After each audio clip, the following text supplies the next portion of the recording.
നമസ്കാരം. ഒരേ സമയം 5 യുവതികളുടെ ഭർത്താവ് ചമഞ്ഞ് പണം തട്ടിയ യുവാവ് അറസ്റ്റിലായി.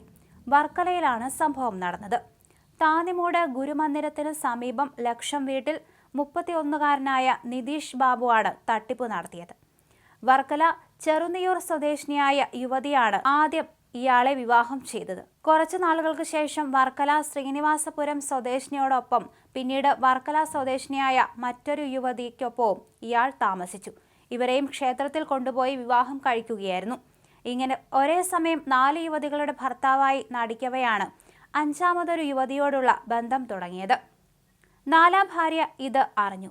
അന്ന് തൊട്ട് പ്രശ്നങ്ങളും തുടങ്ങി. ആറ്റിങ്ങലിലെ സ്വകാര്യ പണമിടപാട് സ്ഥാപനത്തിൽ ജോലി ചെയ്തു വരികയായിരുന്നു യുവതി. പ്രതിയും അതേ സ്ഥാപനത്തിലെ ജീവനക്കാരനാണ്. ഇവരുടെ സൗഹൃദം വളർന്ന ഒടുവിൽ ഒരുമിച്ച് താമസിക്കുവാൻ തീരുമാനിച്ചു.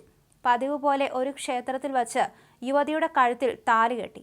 തുടർന്ന് യുവതിയെ കൊണ്ട് പല ബാങ്കുകളിൽ നിന്ന് വലിയ തുകകൾ ലോൺ എടുപ്പിച്ചു. യുവതിയുടെ സ്വർണ്ണാഭരണങ്ങളും ഇയാൾ കൈക്കലാക്കി.